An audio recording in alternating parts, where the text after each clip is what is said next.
Welcome, everyone. Glad to have you all with us today. As folks continue to come to the webinar, just a few housekeeping things you probably saw on the reminder screen.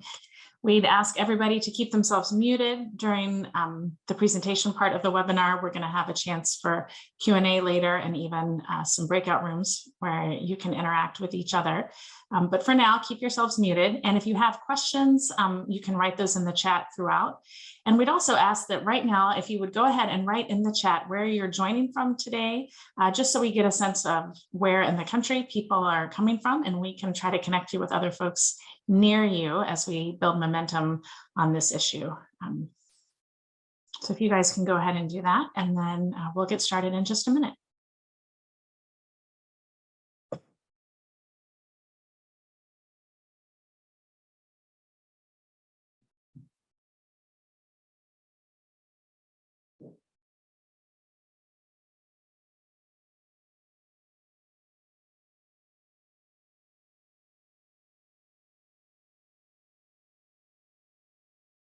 All right, I'm going to open us in prayer today. Please pray with me. Father, we thank you for the opportunity that you have given us to advocate on behalf of our communities, on behalf of families, for the support that they need in order to flourish the way you intend. We pray that you would guide our conversation today, that we would learn and be equipped with the tools that we need to work on behalf of those in our communities, our neighbors, and our friends, that your work would be done and your kingdom would be advanced because of what we do today.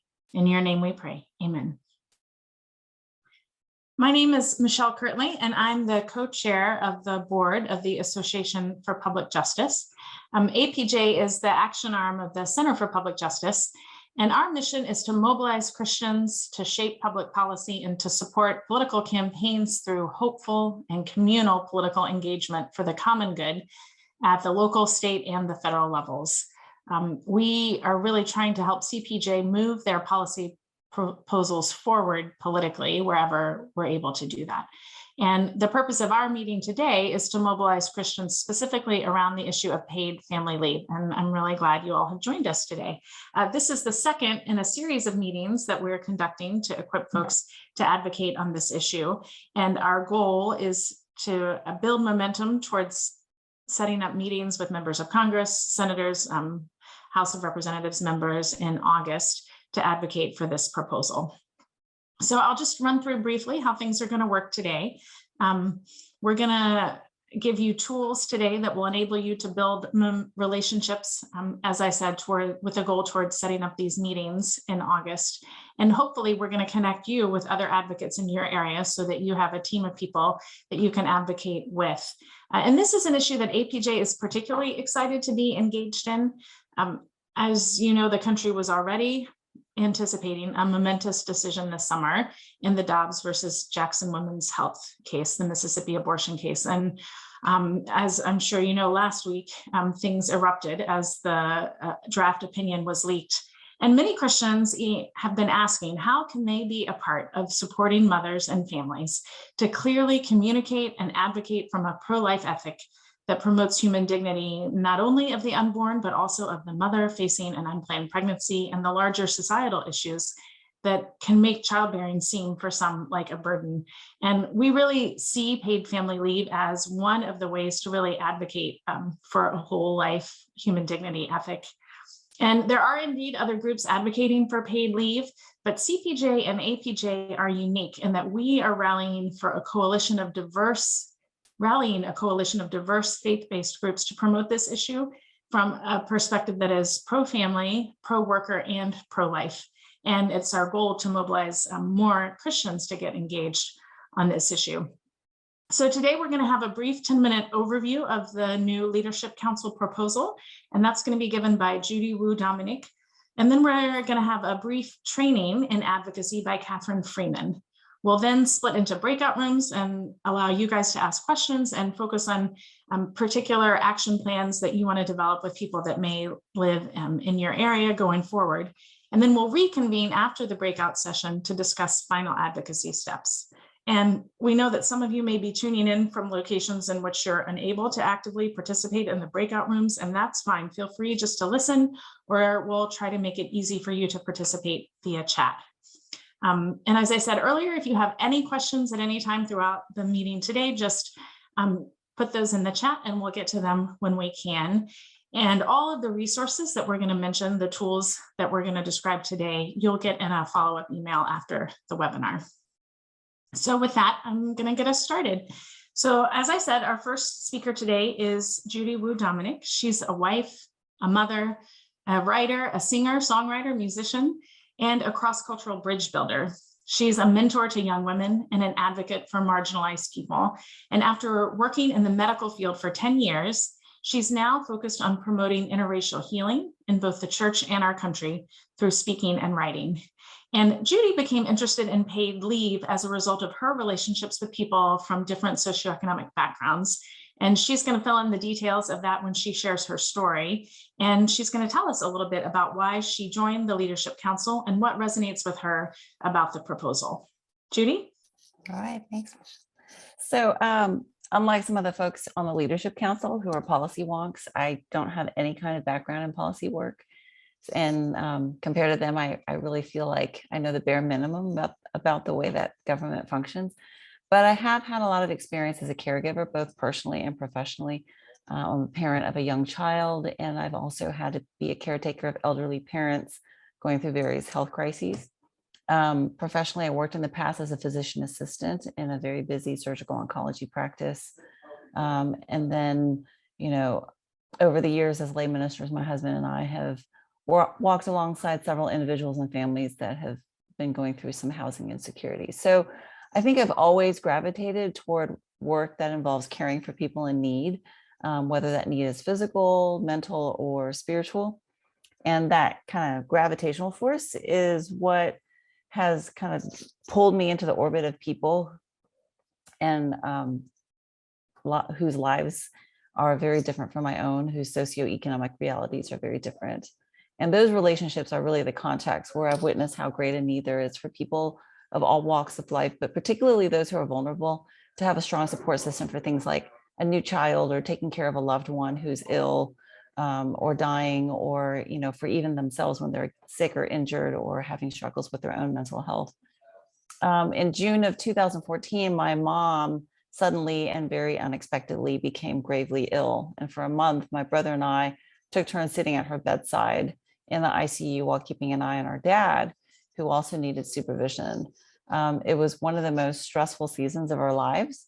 And even though that was the case, I want to look back, I feel like we were incredibly, incredibly lucky. First, my husband's salary was enough to support our family and allow me to be a stay-at-home mom to our then 3-year-old daughter. Not only that, but my husband's job allowed him to do a lot of his work remotely and enable him to travel and relieve my brother and me when we were like totally exhausted. And my mother-in-law lived with us at the time, so she was able to stay with our young daughter. And my brother also ended up being really lucky too. He was working as an assistant pastor at a local church. And when they found out about what was happening, the senior pastor and the congregation arranged for him to have several months of paid leave so that he could take care of my mother when she left the long-term care facility and rehab hospital and could receive care at home. A lot of our peers asked us why we didn't just put our parents in a nursing home or assisted care for a period of time.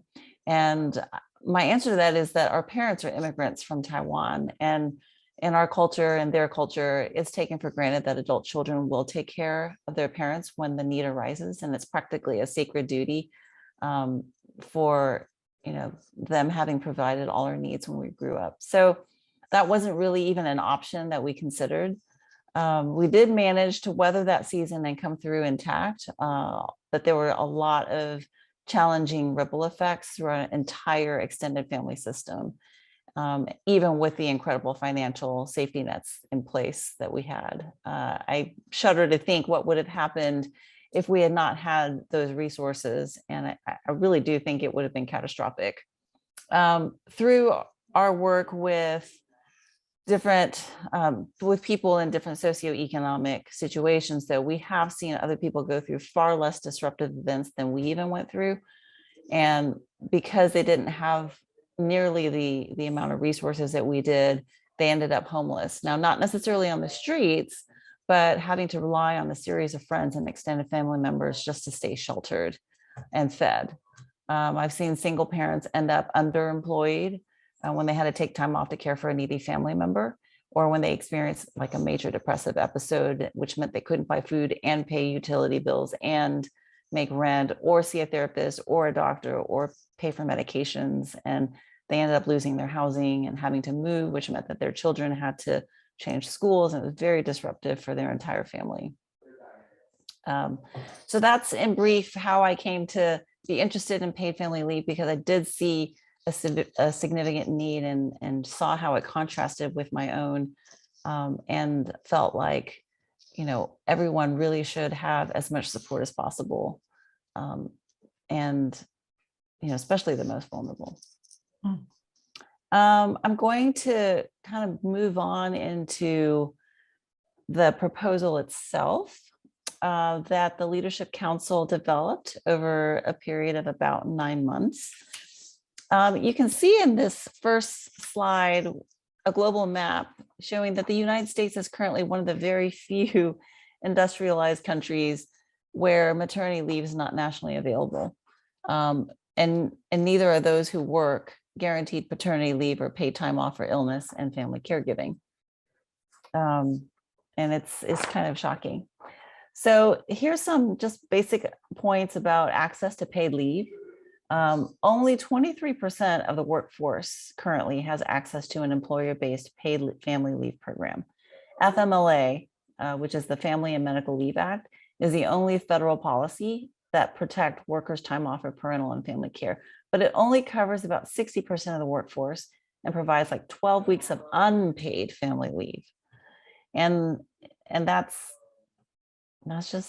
rough. Only about 20% of US workers, including 36% of Black workers and nearly half of Hispanic workers, have no access to any form of paid time off. In the next slide, you can see I've kind of highlighted with red arrows the bar that represents paid family leave. And on the left, you can see it's by wage level. So the more money you make, the more access you have to paid family leave. And even that like peaks at just a little over 30%.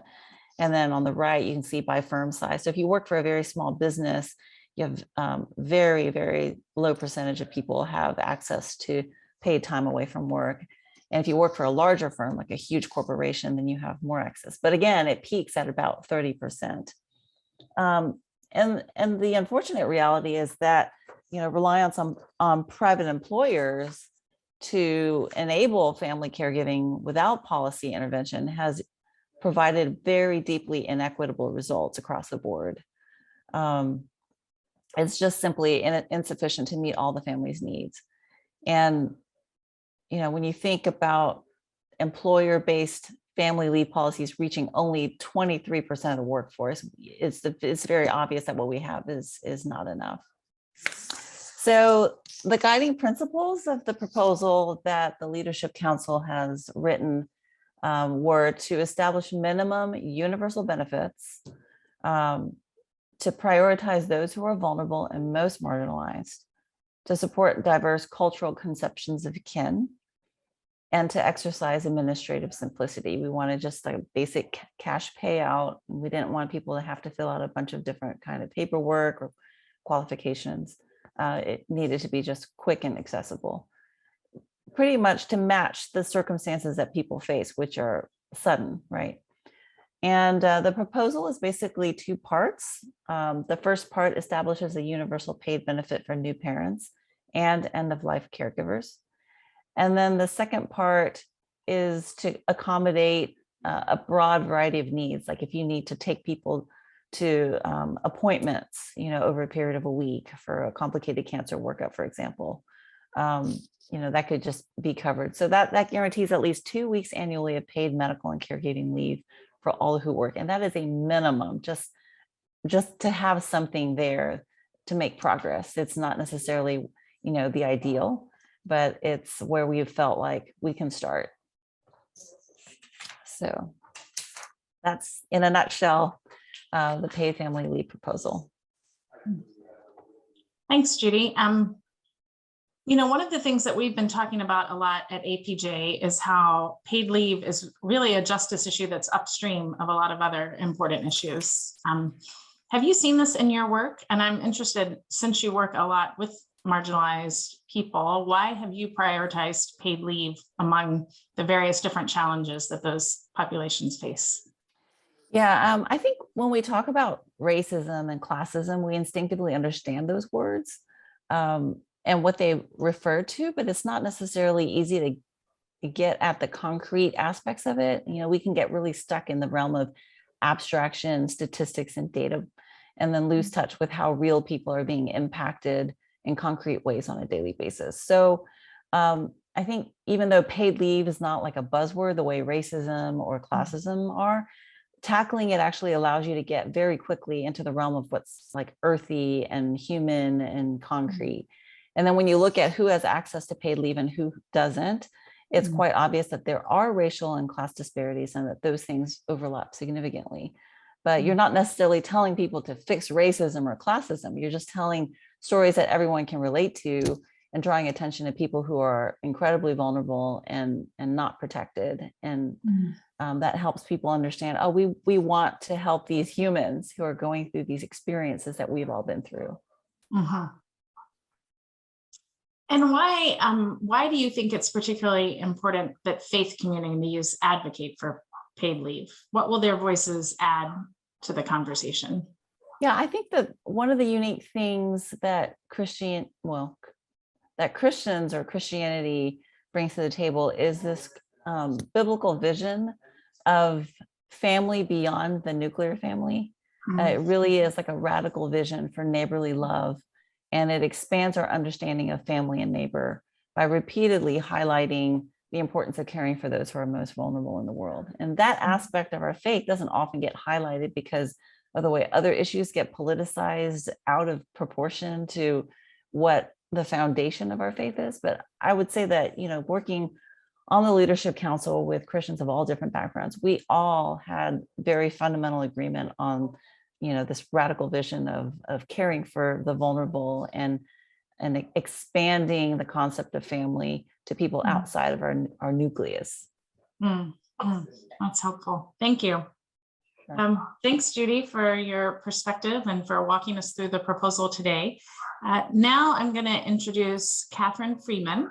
Catherine is a leader, a writer, a speaker at the intersection of faith, justice, and culture. She is passionate about holistic discipleship and how our private worship leads the church to transform our communities into places of human flourishing for God's glory, which is why she's big on advocacy trainings like the one we're doing today. She's a co-host of the podcast Melanated Faith, a conversation about race, faith, and culture from the perspective of two Black Christian women. And she's written for many different media outlets, including Christianity Today, Christ and Pop Culture, the Baptist Standard, the Houston Chronicle, and others. And she's currently serving as a consultant with CPJ's Families Valued Project. So, Catherine. Hi, everyone. Thank you so much for joining us this morning. I know that there are lots of things that you could be doing with your time, so I appreciate you giving us this hour to either participate live or watch later. So I'm going to just jump right into the PowerPoint, the training. We're going to talk about leveraging your voice to advocate for paid leave. So the first, just to recap, I don't want to assume that everyone has seen part one, but just a quick recap of part one, just a basic broad sort of Webster's definition of what an advocate is. It is just someone who pleads for the cause of another. Oftentimes when I talk about advocacy or getting involved with talking to elected officials on any issue, people are initially very hesitant and feel like, oh, I can't do that. That's not me. So I like to use this like basic definition because then it offers more of an entry point. And I think also too, when you talk about being an advocate, if you're a mom and you've been on the PTA, you've been an advocate, if you've gone to a medical appointment with an elderly family member or a close friend, and helped them sort of navigate the healthcare system, you're an advocate. And so people, when you think about it that way, you've had lots more experience with advocacy than you think, and maybe not just with your elected officials, but oftentimes when I talk, I'm dealing with more seasoned advocates than people give themselves credit for. So we're going to talk about distinguishing Christian advocacy. I think these sort of distinctives, when we talk about advocacy from a Christian's perspective, are just really important to keep in mind and try to keep central. As Judy talked about, I think Christian advocacy prioritizes the vulnerable and marginalized. That self-interest, sort of what's best personally for me, is not the prevailing factor in or should not be the prevailing factor in engaging in your advocacy. You're talking about policies and people, not politics. Obviously, this involves getting involved in the political process, but keeping foremost the policies and the people that you're advocating for, and less about your partisan identification. Sorry, one more on the other slide. It's about solving problems and addressing needs and not winning. I think we're kind of in a culture it's very toxic. The partisanship it's at a huge all-time high. And so it can be easy sometimes to fall into that same sort of owning the libs, or owning the Republicans or opposition in the same way. And I think for Christians that we want to talk about solving problems and addressing needs. Okay, next slide. And then the last thing, we talked about how you might get started with advocacy. I think with CPJ and with Christian advocacy, prayer is central. So prioritizing prayer, that God would open your eyes and go before you in your work. Research, kind of like what you're doing now, attending trainings, having conversations with moms maybe at your school, going to pregnancy resource centers, and just seeing for yourself how access or lack of access to paid family leave impacts those who are different from yourself. Developing your story. Judy so kindly shared her story with us at the start of the webinar, thinking about how you come to paid leave advocacy, and thinking about how you would share your story with other friends as you try to recruit them into joining you in advocacy for paid leave, but then also too how you would develop your story to share eventually with elected officials. And one way we talked about in the first webinar is, because we're kind of in the midterm election season, attending candidates' town halls or contacting their teams via email and asking them a question about their views on paid leave, because this is the important time to kind of get them on the record about what is their plan for paid leave. And I want to say, I don't recall if we've talked about this, but that the goal with paid leave is bipartisan, so that our expectation in prioritizing family supportive policies is this is not a partisan issue, and so that we're asking Republicans and Democrats and holding them equally accountable for a solution for working families. Okay, so now on to part two, and this part's a little interactive, and so if you just want to answer in the chat what you think the answer to each of the following statements are. True or false, my elected official is not interested in constituents who are not rich or influential. So if you could just answer in the chat whether you think that is true or false. I hope false. False, thank you, Deborah. Great. Okay, true or false, my visit or phone call only matters if I speak directly to the elected official themselves. You could answer in the chat whether you think that's true or false. Great. Okay, last question.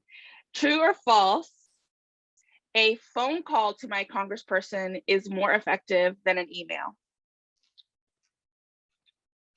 You can just answer in the chat what you...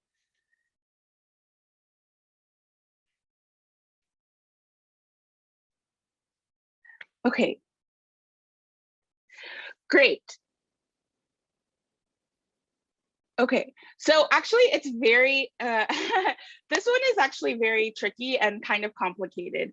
So I, as a staff person, have heard, like, my experience is that phone calls that like first priority is to visit in person, then phone call, then email. But then as I was doing my research and kind of an updated and trying to update this PowerPoint, I actually found that email actually, especially if it's a personal email where you're sharing your story, it's actually not less effective than a phone call.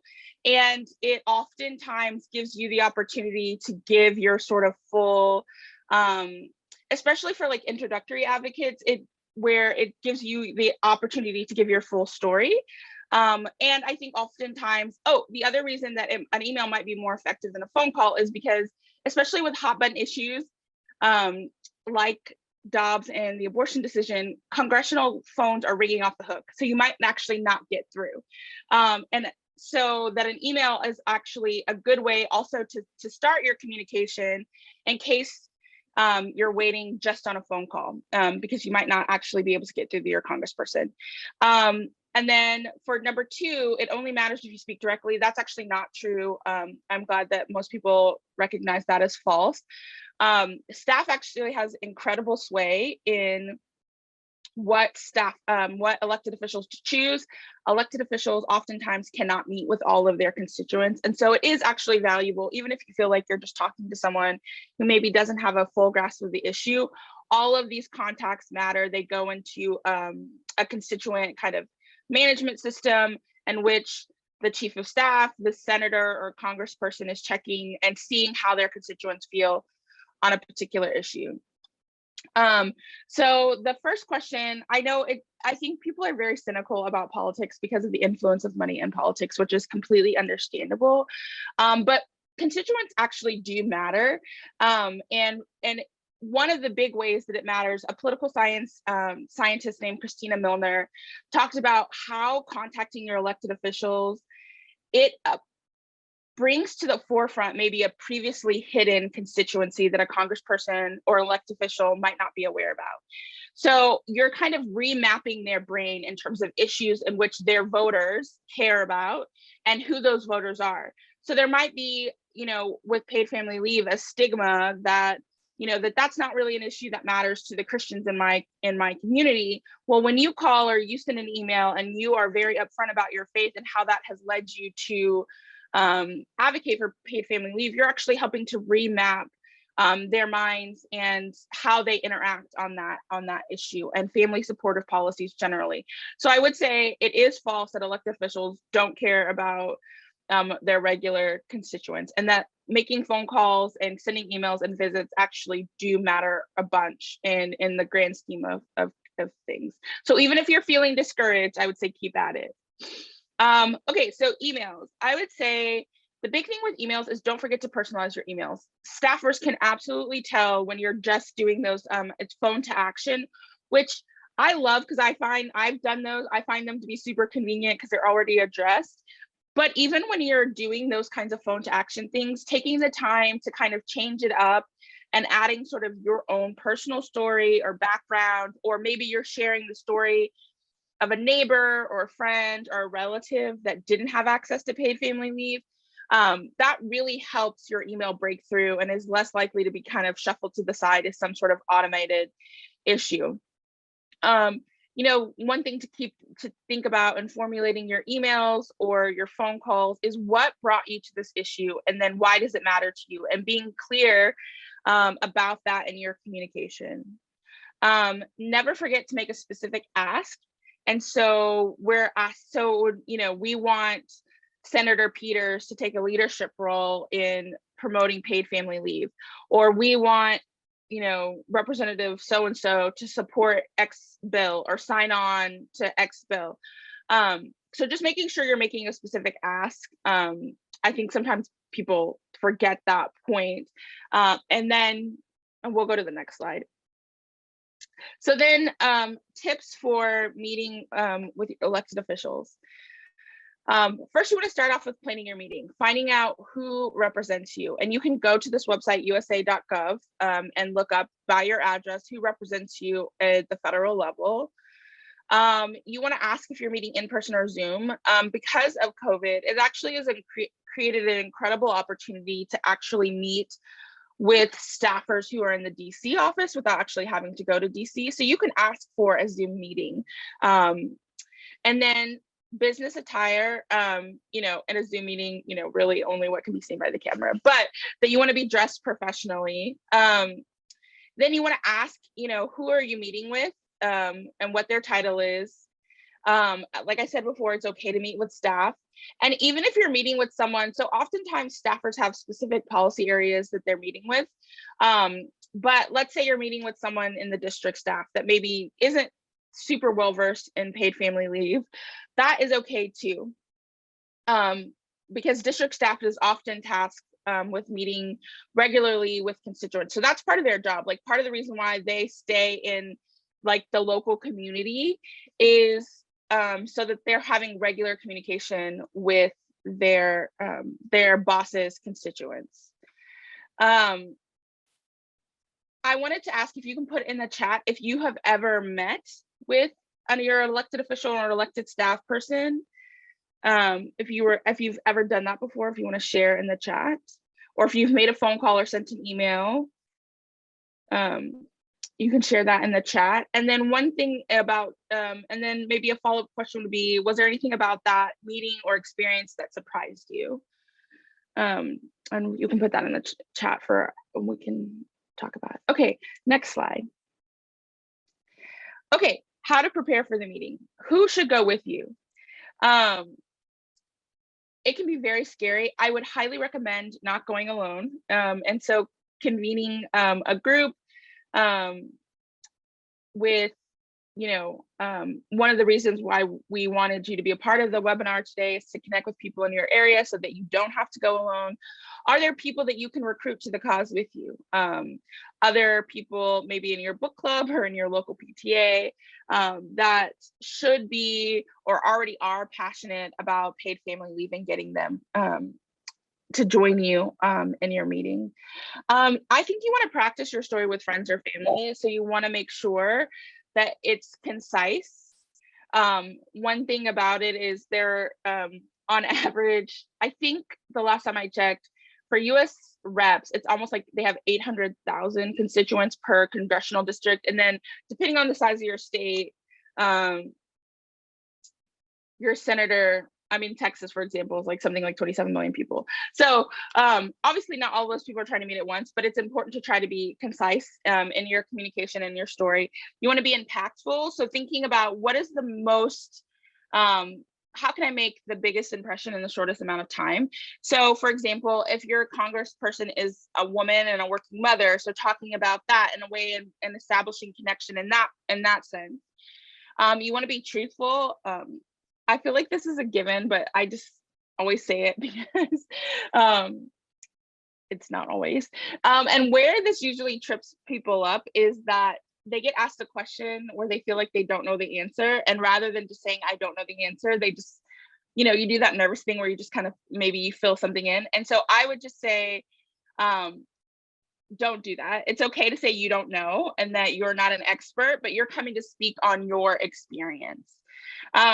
And then you want to be specific. We talked about making a specific ask. So, and something that will help you with that is the CPJ Advocacy Guide. The Family's Value Toolkit has a great sort of primer on paid family leave as the issue, some of these tips for communicating with your elected officials, and then sample phone calls and sample visit scripts that you can find in terms of how to kind of make those specific asks. And the other thing about being concise, I want to say, is it gives the opportunity for the staff person to ask questions and for you to ask questions. So I think oftentimes people feel like they have to go to these meetings and fill the time and space with, but it's okay to ask questions. So to say, where does Senator so-and-so stand on paid leave? What are the potential hangups? How can we be supportive in the district? You would actually be surprised. I've done a lot of immigration related advocacy. And one of the questions we always ask is, how can we be supportive of the senators or representatives' efforts?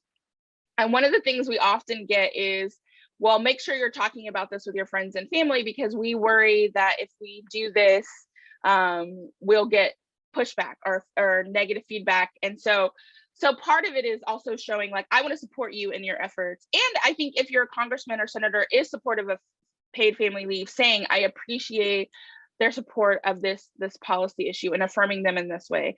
Staffers get a lot of very harsh phone calls and conversations with constituents. So another way to kind of be impactful is being kind and affirming the good when you can. Next slide. Okay, so when you get to the meeting, or maybe you have a scheduled phone call, you want to be on time. Make sure you introduce yourself and say, your name, if you attend church, what church you attend, and then, share your story, why paid leave matters to you. I think sometimes when people go into meetings, we feel like we need to share a lot of statistics and a lot of research, but part of the staff's job is they're supposed to do that. So one of the things is, and if you are a more data-driven person, it's like fine to have that as part of your sharing your story, but don't feel like you have to have that, because part of it is they're gonna follow up and do their own research. You want to be courteous. She talks about not being afraid to ask questions. We're preparing a one-pager for you guys to be able to leave behind or include in your emails, so that they can have kind of in one place the things that we're asking for.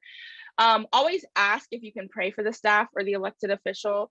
You would be surprised. Oftentimes, I very rarely, Democrat or Republican, been refused the offer of prayer. It is a very stressful job.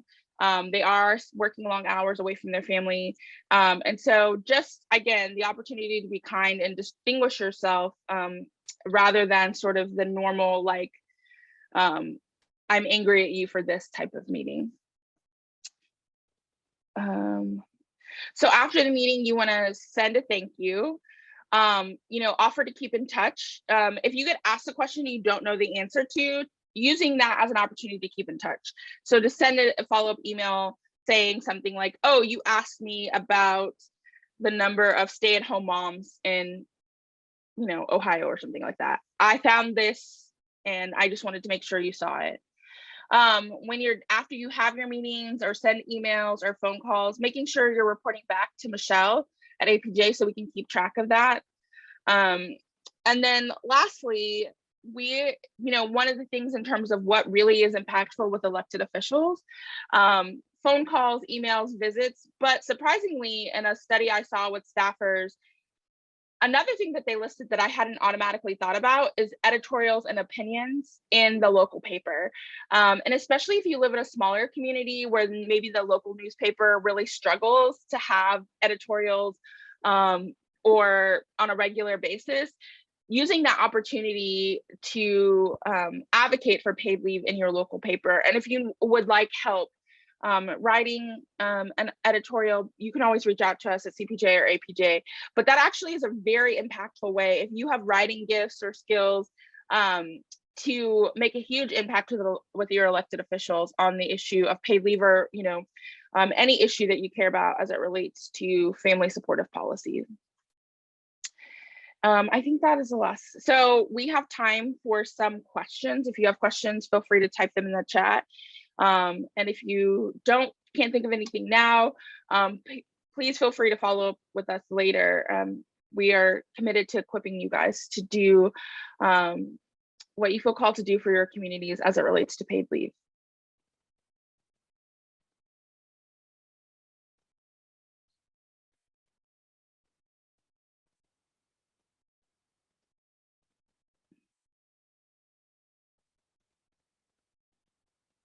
I'm not seeing any questions, but I just wanted to make sure you guys saw in the chat, there's a link to the Families Valued Advocacy Toolkit. If you're not able to capture that, it will be in the materials that get sent out after the training. And then one more thing I wanted to mention is one of the sort of first steps that we advocated for in the first training is starting a local book club. And we also have a resource for how you might do that, reading books around motherhood or just paid leave, and calling to help kind of facilitate getting that conversation started in places. Thank you, Deborah, for placing that in the chat. In places where maybe folks are not as familiar with the challenges facing not just parents, but even single adults. I'm single, but helping to care for elderly family members. So this is really across, it does really reach across sort of marital status. So single people, I don't want you to feel left out, that this issue affects you as well.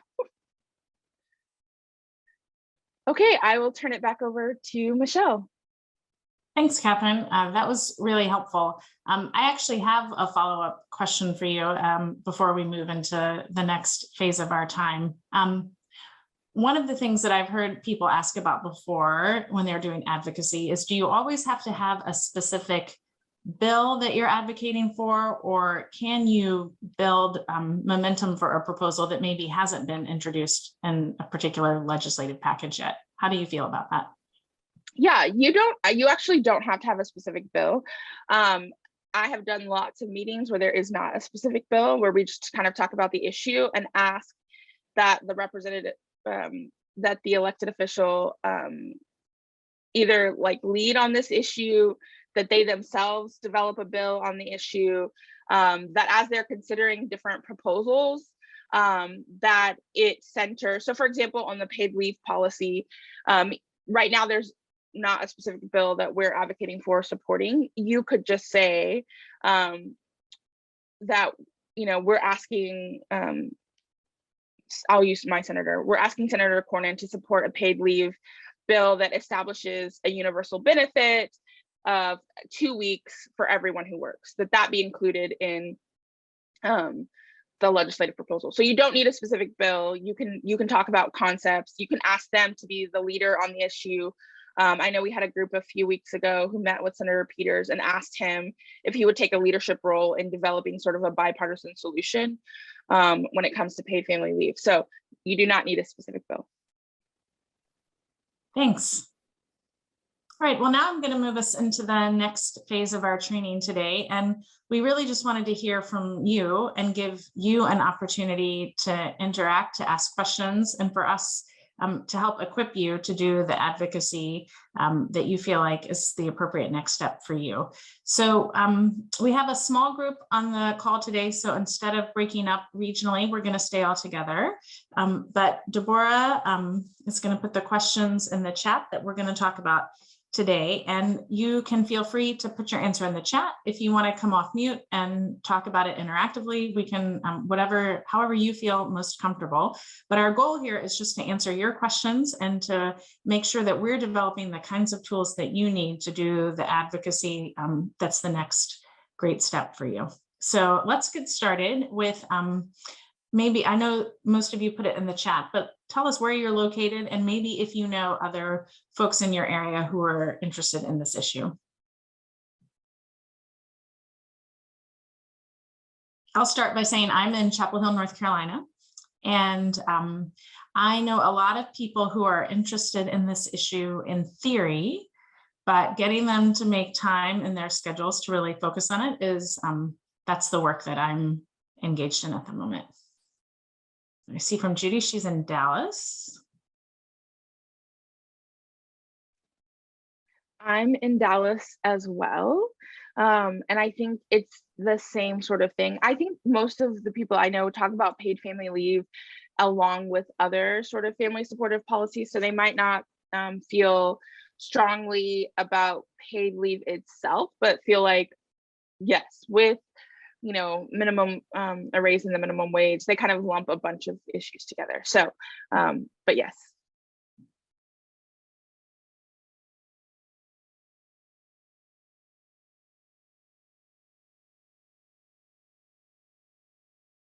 Right, well, we heard from Judy earlier about why she's interested. Oh, there's Sarah from Indianapolis. That's great.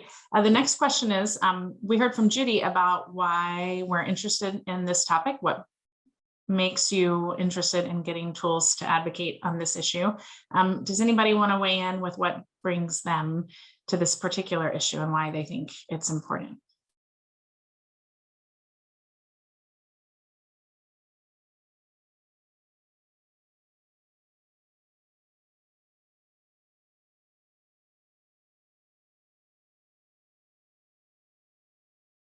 I know for me, I can say that the different strains that our culture puts on the family are pretty pronounced, and the way our culture thinks about work and the way our culture thinks about the family are not really compatible. So in my view, paid leave is one way that we need to move the conversation forward to thinking differently about how work and family can fit together in a way that people can thrive. And as Judy mentioned, the folks who are at the margins and who are at lower income, this is not an optional conversation for them. It is a real impact that has dramatic effects in the lives of their children and the lives of their parents that they're trying to care for. It makes, as Judy said earlier, a really big difference in the lives of ordinary people, which is why I'm eager to get engaged. Does anybody else want to weigh in on what brings them to the topic of paid leave?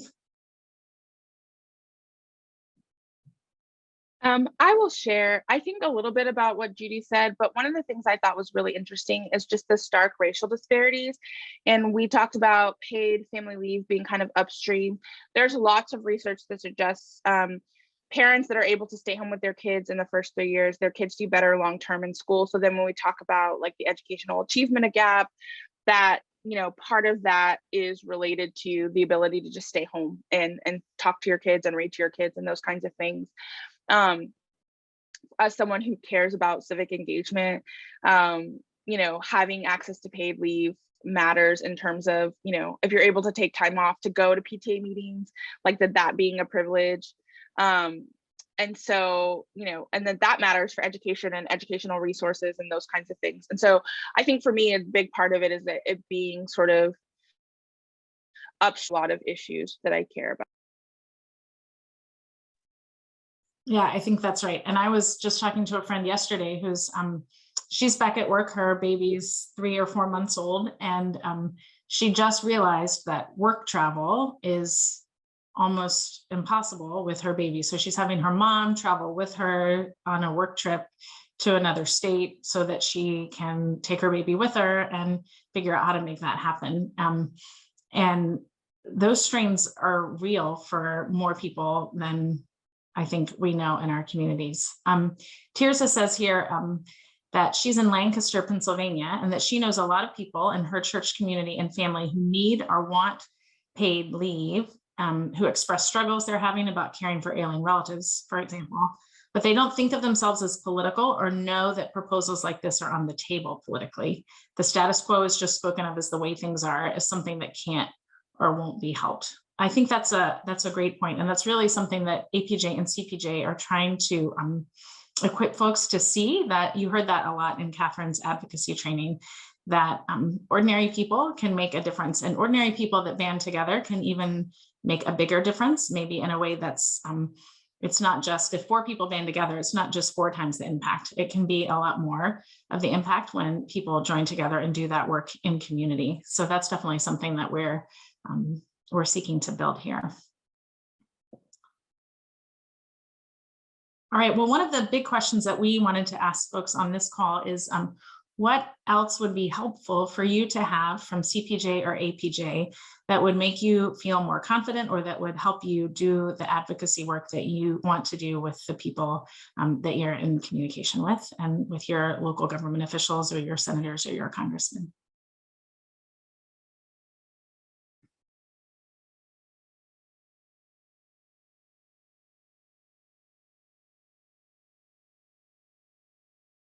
And just in case people are typing in the chat, I just want to give a little bit more of a heads up about our timeline. We've done these 2 advocacy trainings, which really get at the nuts and bolts of the kinds of things that you heard Catherine describing. This is what you do when you call or email. This is why it matters. This is how you set up a meeting.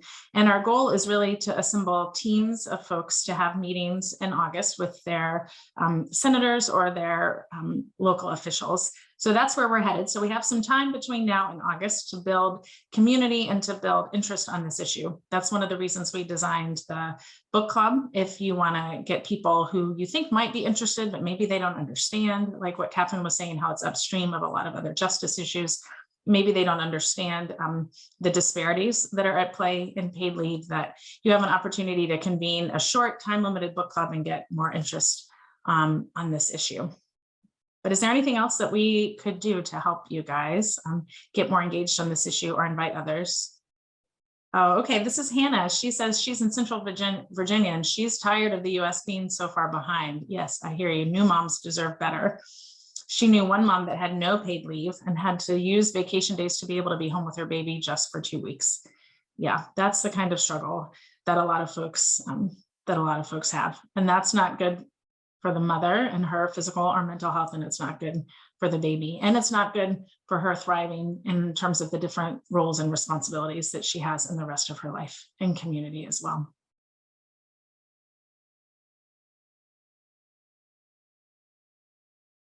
Well, we really want to be a resource for folks as you move forward with your own advocacy efforts. We're going to get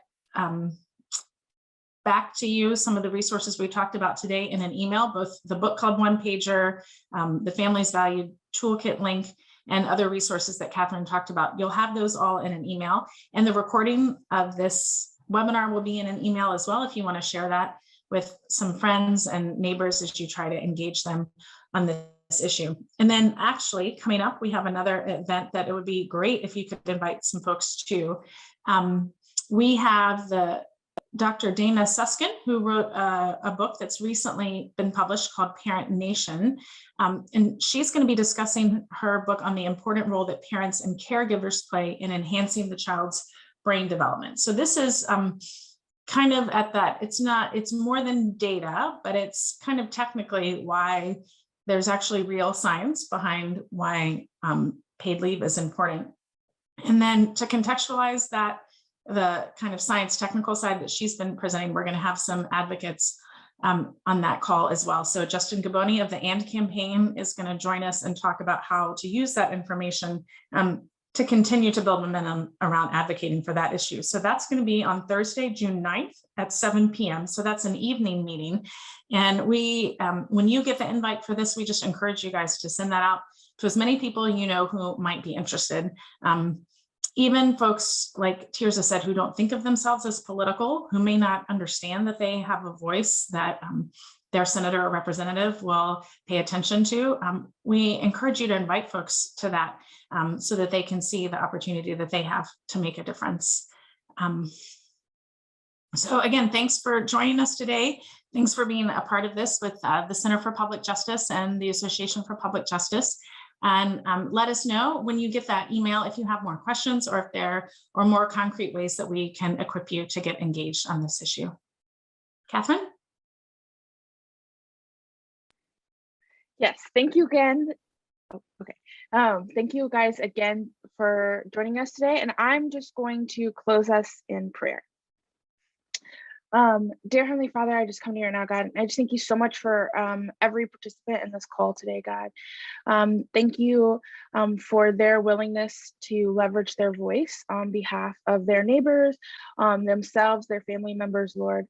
Father, I just pray for a culture that prioritizes family and the well-being of mothers and babies and those that love them, God. Father, for those of us that have to give care who might be feeling weary or exhausted or overwhelmed by all of the responsibilities, who might be feeling burnout, God, would you refresh us? Father, would you give us wisdom? Would you go before us in every conversation with our elected officials, with our friends and neighbors as we try to recruit them to their cause, God? God, that we would be kingdom people who care about the marginalized and the vulnerable. Father, I pray all these things in Jesus' name, amen. Thanks, everyone. Thank you. Thank you so much for joining us, and we'll see you next time. Bye, everyone.